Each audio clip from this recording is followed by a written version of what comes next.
nga pala si Manny De Leon, pangalawang anak ni Edgardo De Leon na kung tawagin ay June De Leon o Onion.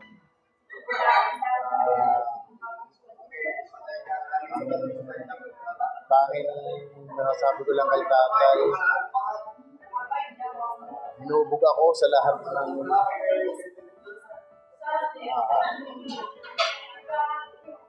aspeto ng buhay, kung paano lumaban, kung paano mabuhay. Lahat, bilang ama si tatay, wala akong masabi. Napaka-stricto. Simula bata pa ako, kami. Basta lahat ng hindi maganda, hindi okay sa kanya, bawal. Pero malaking naitulong sa amin nun kasi naging malakas kami sa lahat ng larangan na at pinuntahan namin na laban ng hamon ng buhay. Doon ako nagpapasalamat kasi naging malakas ako, naging matatag, at kung paano humarap sa totoong hamon ng buhay. Hanggang sa uli ay hindi mo ako pinabayaan. Binigyan mo pa rin ako ng pinamanahan mo pa rin ako ng ng trabaho. Ikaw nagbigay sa akin ng trabaho.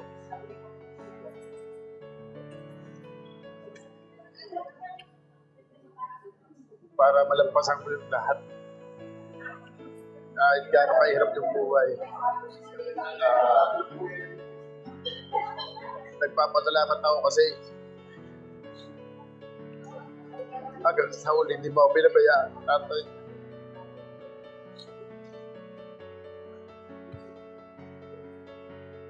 Kahit hindi ako siya sa iyo, hindi ko pinapakita yung pagmamahal ko sa iyo, mahal na mahal kita. Kaya ako lang nakita, naghihirap ng mga panahon, hirap na hirap ka na.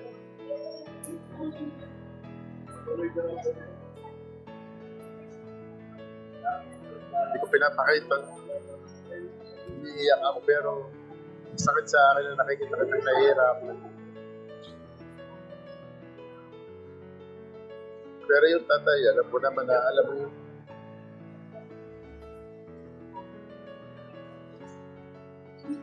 Alam mo yun. Ako yung anak mo, hindi show ko sa iyo. Pero salamat, tatay. Salamat sa lahat. Mamimiss ko lang, wala na sa amin magpapayo kung ano yung tama.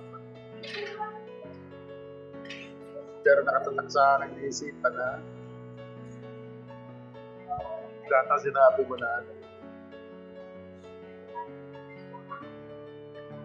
na maging matatag sa lahat ng hamon ng buhay. Yun lang, tatay, magkikita pa rin naman tayo kahit anong oras magkikita tayo, tatay. Tsaka gabayan mo na lang kami. Alam ko namang nandiyan ka lagi. Tayo? Hanggang sa muli, tatay. Salamat. Leon, Noy, ang aking palayaw. Bali ako ang apat na anak ni tatay.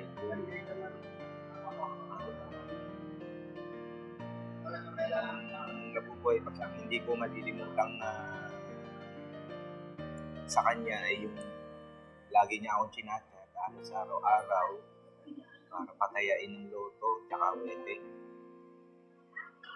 At saka yung araw-araw na pamumulit dun sa anak ko kay Tutoy.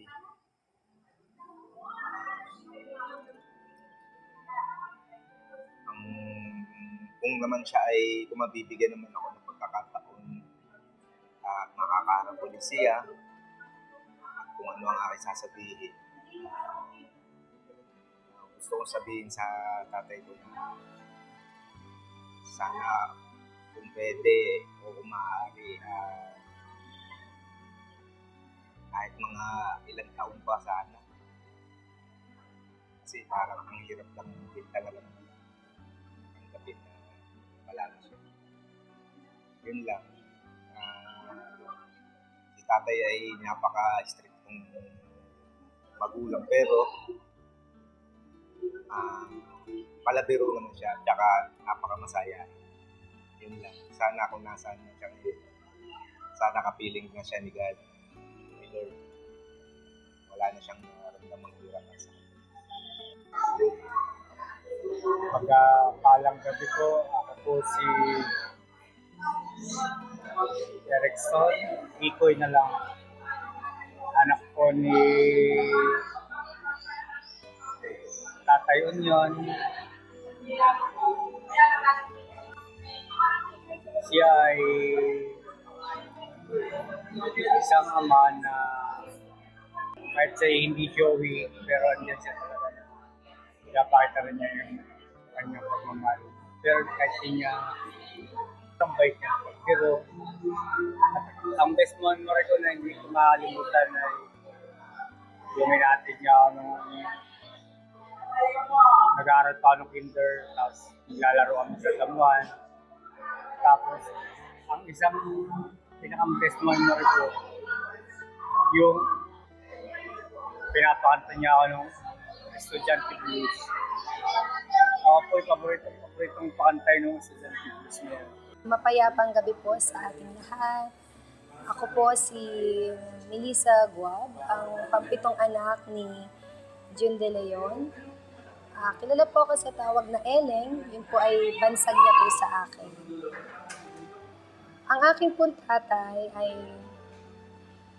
madidescribe ko bilang isang matapang na tao. Dahil habang lumalaki po ako, dadalawang emosyon lang ang nakita ko sa kanya. Pag siya po'y galit, at kapag po siya ay sobrang saya. Hindi ko po nakikita ang tatay ko na nalulungkot o nasasaktan. Kasi pakiramdam ko, dahil matapang ang tatay, ayaw niya sa amin ipakita na nasasaktan siya. Ayaw niya ipakita niya sa amin na nahihirapan siya. Pero nung nagkasakit po ang tatay, doon po niya naiparamdam sa amin na yung mga dating hindi niya po naiparamdam sa amin na nakakausap niya kami, na nakakabiruan niya kami, ay naiparamdam niya sa amin. Lalo na nung halos isang buwan siyang na nasa bahay. Talagang ang aming conversation, nag-uusap kami ng kahit mga bagay na, alam mo po yun, yung mga hindi naman importante, pero nasi-share ko sa kanya. Tapos siya magsi-share din sa akin. Tapos magpapahilot siya sa akin, kamot siya sa akin, papapispis ng likod. Ang sarap sa feeling na bago lisanin ni tatay ang mundo, na ito ay napakita ko sa kanya yung pagmamahal ko. At ang tatay din ay gano'n, napakita din niya. Kung may isang bagay ako na hindi malilimutan kay tatay, yung palagi niya kami pinupush maging best. Siguro yun yung way niya na parang, okay, parang laging may boundary sa amin, sa mga anak, at sa kanya. Kasi gusto niya ipakita na kaya niyo tumayo sa sarili niyong mga paa.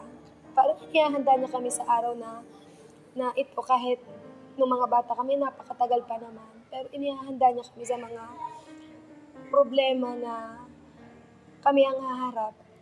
Yun yung isang bagay na hindi ko malilimutan kay tatay. Yung palagi niya kami pinupush. Hindi niya hindi niya iniimik sa amin directly, pero nararamdaman namin na kaya mo yan. Yun yung pinakang masarap sa feeling na may isa kang ama na handang suportahan lahat ng gusto mo sa buhay. Tsaka, kung may isang bagay din ako pagpapasalamat sa kanya, inantay niya muna na makapagtapos ng masteran. Kasi nagkasakit na tatay noon, pero inantay pa rin niya na makapagtapos ako kasi isa sa pangarap niya yun na makapagtapos. Bonus din na na-promote ako noon, nandiyan pa rin si tatay. Parang pinalaki niya lahat. Inayos kami lahat. At kung kalapit ko man si tatay ngayon, kasama ko man ngayon si tatay, ang tanging masasabi ko lang sa kanya ay, salamat tay, dahil ikaw ang aking naging ama sa mundong napakagulo, sa mundong binigay ng Panginoon. May isa kaming haligi ng tahanan na napakatibay. Kahit sa huling sandali ng iyong buhay, pinakita mo pa rin yung pagmamahal mo sa akin, sa pamilya ko, sa aming lahat. At sabi mo nga, bago ka dalhin sa ICU, tinanong kita, Tay, sino paborito mong anak? At sabi mo, kayong lahat. Napahanga mo ako, Tay, sa 66 years ng iyong buhay. At habang buhay ko rin, Tay, na ipagpapasalamat sa Diyos na ikaw yung pinagkaloob sa aming maging tatay. At kung may panibagong buhay na naghihintay sa atin, pipiliin at pipiliin pa rin kitang maging ama. Salamat, Tay, at malaya ka na, Tay, na makapaglakad sa paraiso ng Diyos. At huwag kang mag-alala sa aming lahat. Okay kami, Tay. Okay kami kasi ikaw ang nagpalakas sa aming lahat. At mahal na mahal kita, Tay. Alam mo po yan. Hanggang sa kaulihan, nakita tayo dyan. Na mahal kita. Ingat ka po at sa inyo pong lahat, maraming salamat po. Ako po si Nini, panglimang anak ni tatay. Masasabi ko lang po bilang anak ni tatay kung paano ko madidescribe si tatay. Isa po siyang napaka-tapang na tao na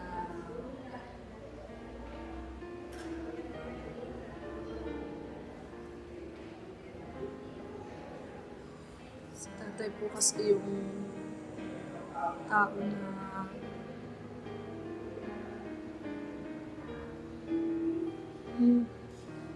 isa sa tatay po kasi stricto siya, hindi siya showy, pero bilang sa pong mga anak, lagi po siya nandyan.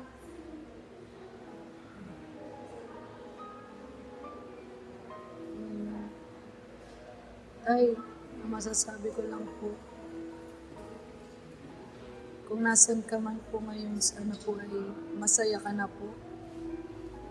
Huwag niyo na pong alalahanin si nanay.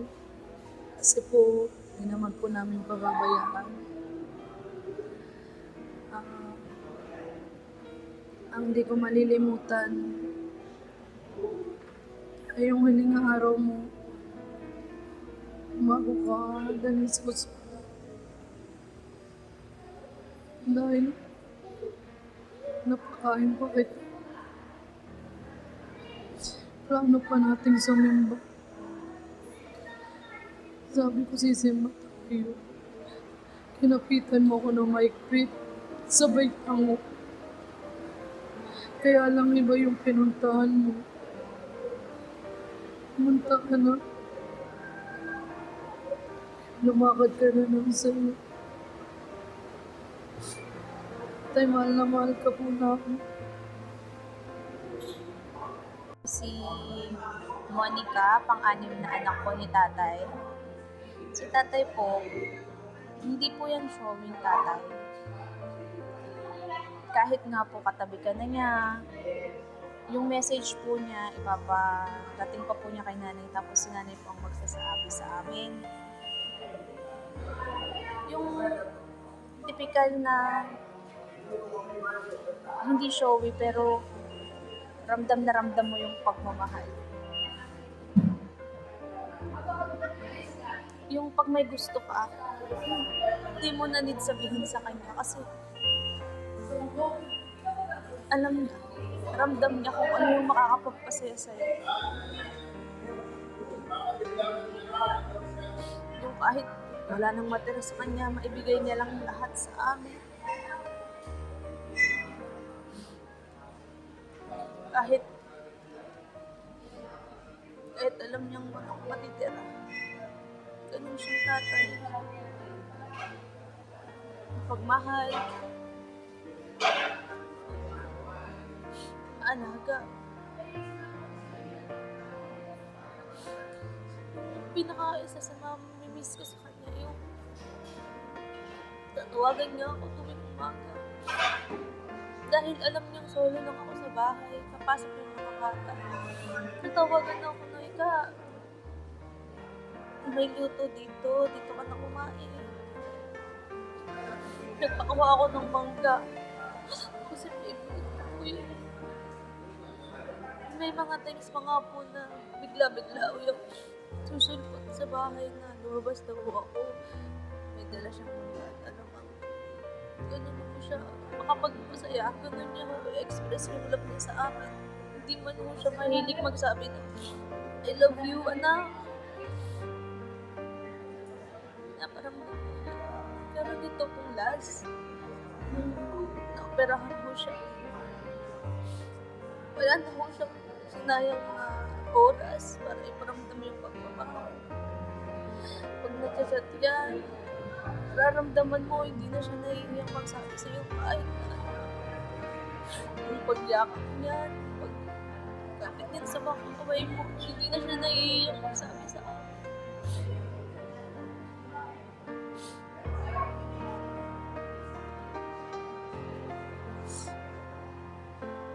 Dahil kung naririnig mo man po kami ngayon, naririnig ko po ito. Salamat sa lahat.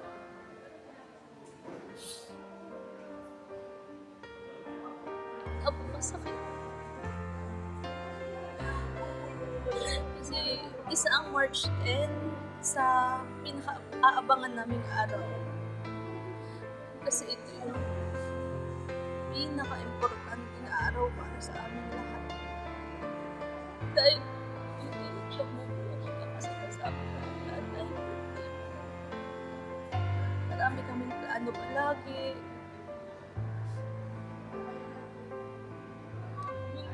May pakiramdam na gusto pa namin lagong i-surprise.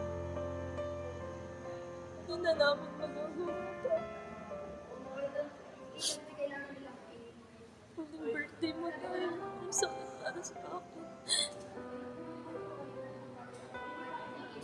Huling halik. Huling yakap. Napalayo tayo. Ang sakit. Sariwa pa rin sa akin yung mawala ka. Kasi ako yung huling kasama ko doon.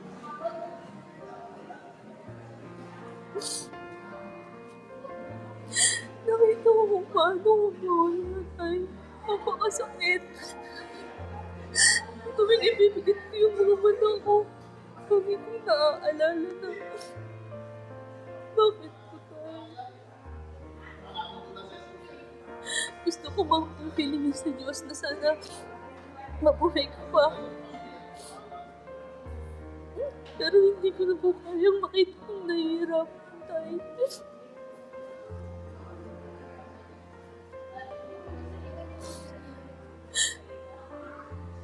Napakasakit mo sa amin na. Pero dyan sa langit, nakakalakad ka na ng maayos. Magagawa mo na lahat ng gusto mo, makakatakot. Makakapurma ka na ulit tayo dyan. Sobrang pogi mo, sobrang bango mo. Wala nang Caesar salad at pizza. Wala nang Coke Zero na maglalambing sa akin. Tayo, tulungan mo kami. Anong makaya? At sobrang sakit pero lagi mo sinasabi sa amin na nasasaan at magiging okay din. Hindi tayo mababayaan ng taas. Iniisip ko na lang po na lagi lang po kayo nandito sa tabi namin. Maraming salamat tayo sa pagmamahal sa akin, lalo na sa mga anak ko. Sa pag-aalala sa akin, tuwing masama ang pakiramdam ko.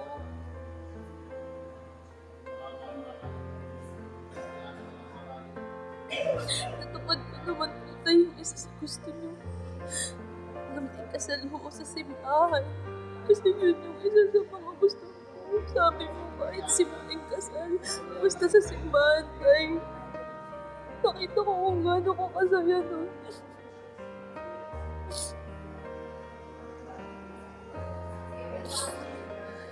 Salamat tayo.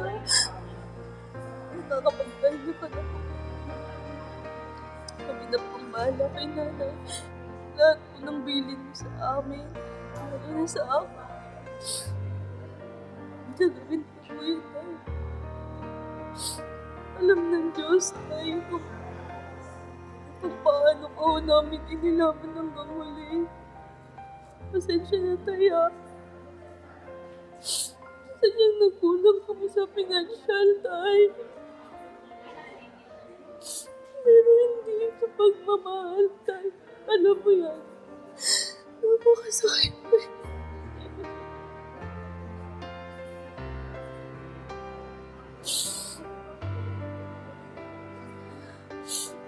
Salamat. Salamat.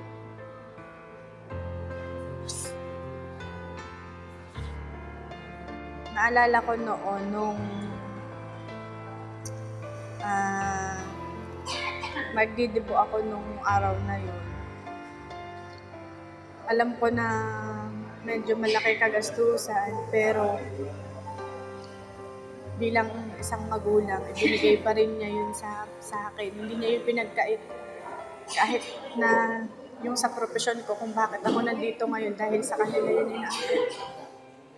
Na masasabi ko na ang magulang ko ay talagang gagawin ang lahat para sa anak. Doon ko napatunayan na wala palang hindi kayang gawin ang magulang kapag anak na ang humiling o may gusto. Masasabi ko lang sa iyo, Tay, na nagpapasalamat ako kasi binigyan niyo ako ng buhay ni nanay. Hindi niyo ako pinagkaitan, ibinigay niyo sa akin yung lahat-lahat na para sa akin. Hanggang sa ipakita ko sa iyo yung pagiging nurse ko na alagaan kita. At sa may panahon na yun, makita ko sa iyo yung mamahal ko.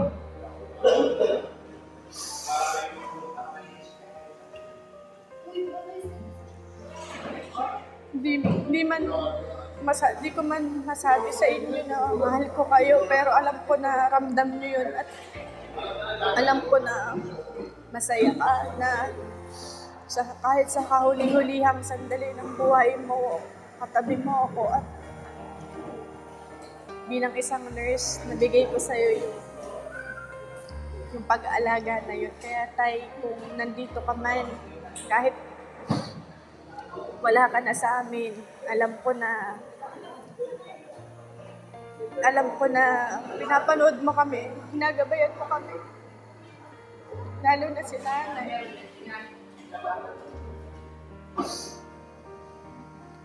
Tatandaan ko yung last na sinabi mo sa akin na nung dumalaw ako sa bahay. Sabi mo sa akin na guling ang nanay. Parang nasakit na naman yung ng tagiliran. Bigyan mo ng gamot, matigas ang ulo, hindi man lang umiinom. Kaya nga siguro minsan ay pag nakaka-chat mo yung iba kong kapatid, eh talagang nagsasabi ka na, awa ko dyan kay Goling, taray na taray niyan. Alam mo naman na lahat ng yun ay ginagawa namin para sa'yo. Para makasama ka pa namin ng matagal, pero hanggang doon na lang talaga.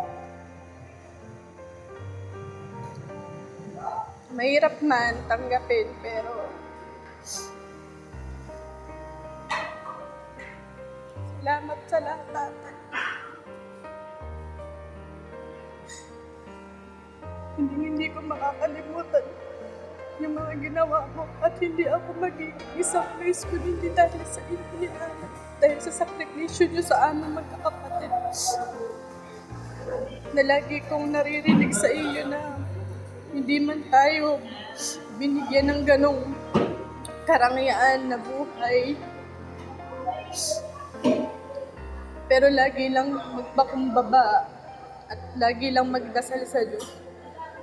Hindi tayo pababayaan ni Lord. Yan yung lagi kong natatandaan na sinasabi mo sa amin. Kaya tay, kahit sa kahuli-hulihang sandali, bago ka kinuha sa amin ni Lord, alam kong rinig mo ako. At inintay mo lang ako. Makarating bago ka mawala.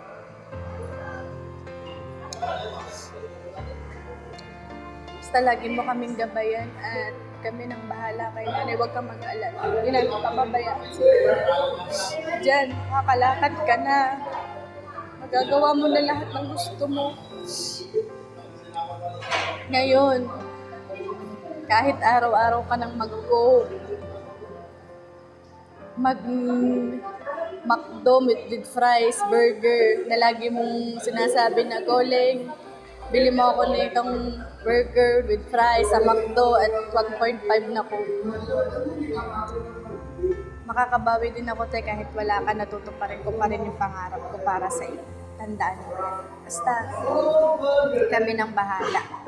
Gabayan mo na lang kami palagi, lalo na si nanay. Maraming salamat sa lahat. Hindi ka mawawala sa aking isipan at puso. At mananatili ka dito sa akin habang buhay. Alam ko kasama ka ni Lord ngayon at habang buhay. At habang buhay kitang pasasalamatan dahil ikaw ang naging tatay ko. Nung sinabi mo sa akin ng debo na I love you, anak. Ngayon ko sasabihin sa'yo, tatay, I love you, tatay ko. My greatest love of all. Paalam. Si Medi De Leon, ang asawa po ni Jun De Leon. Ako po'y nagpapasalamat sa lahat po ng mga tumulong sa aming tumulong at dumamay po sa aming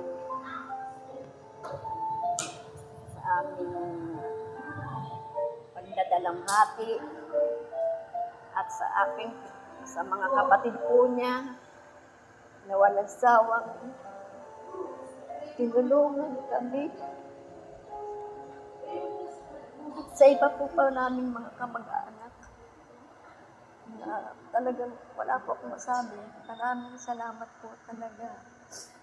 At sa akin po asawa, maraming salamat sa atin. 47 years na pagsasama. Sobrang mahal kita. Alam mo yan. Minsan nagkakatampuhan tayo, pero madali lang, hindi ka napayag nang hindi tayo magbabati ng isang araw. Sobrang mamimiss ko lahat ng ating mga alaala na ginawa habang ikay nandito pa. Hindi ka mawawala sa aking puso. Maraming salamat sa lahat at mamimiss ko lahat ng ating mga masasayang araw. Hindi ko yun malilimutan. Habang ako'y nabubuhay,